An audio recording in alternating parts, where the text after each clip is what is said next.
Hello everyone. Today I wanted to try the challenge I set myself last week again of both finding a use for all these random card books I got for Christmas and mixing my mediums in one portrait piece and seeing what the different techniques all looked like together. I've been collecting a lot of reference images of people over on Pinterest, and I saw this photo of a woman a few weeks ago that I've really been wanting to use as a basis of a drawing, so I got my chance today. The photo uses a lot of geometric shapes in its composition, and I wanted to take that a bit further in my interpretation of it, adding some more shapes and incorporating that linear look into the shading too if I could, hence the inventive name of today's title.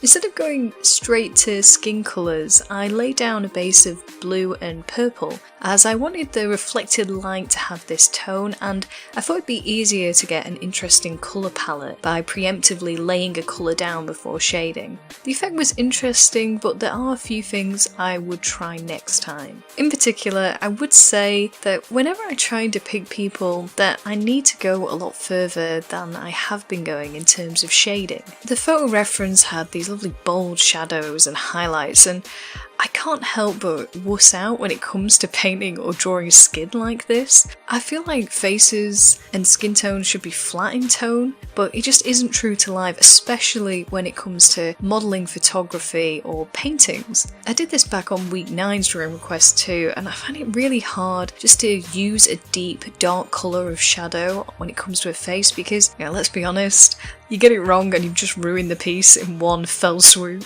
I haven't really spoken much about this yet on this channel, but I've only really picked up drawing again in the last year or so. For a few years, I really struggled to pick up a pencil because I was just too depressed from a really terrible job that I worked, where I had to draw in it as well, but I had a boss who was just constantly at my throat and it was just really stressful and I became very anxious, and it was just a really awful time. And just after a string of events at that job, I realised I needed to change something really major. I had to leave. And after I left, and now I've started this journey that I'm on now, even though I realised that and left, I still had a lot of bad feelings towards drawing. That job really sucked all of the enjoyment out of it for me, which in many ways was one of the worst parts of it, looking back.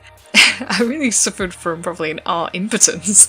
I just couldn't finish a piece of art to save my life, and I just kept giving up on every piece that I began. And after starting and leaving what must have been a sketchbook full of scribbles, my partner told me I just need to finish one piece and it would just get a lot better. And not to inflate his ego too much, but he was completely right.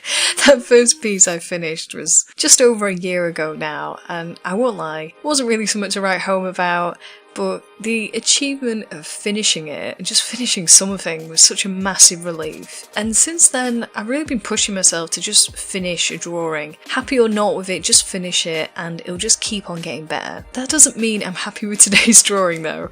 Like I said, I'm still failing in terms of confidence, and when I see this finished piece today and that shadow on a cheekbone is just so much stronger than the rest of this drawing. I mean, I should have just continued, I should have kept going, but the piece to me is finished now. And I think if you're listening you might say, just work on it now, just add that shadow, you know the piece needs it.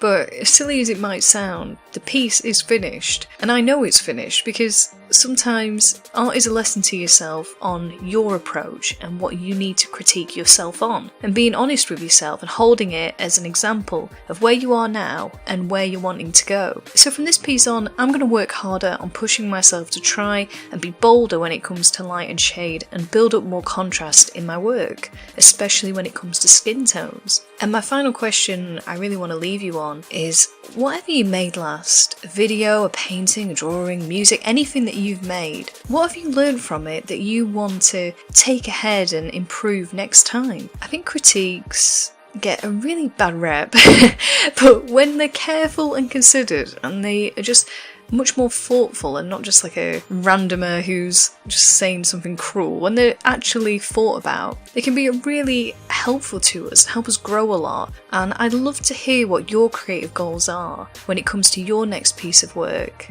Just give me a little confidence in constantly exposing myself.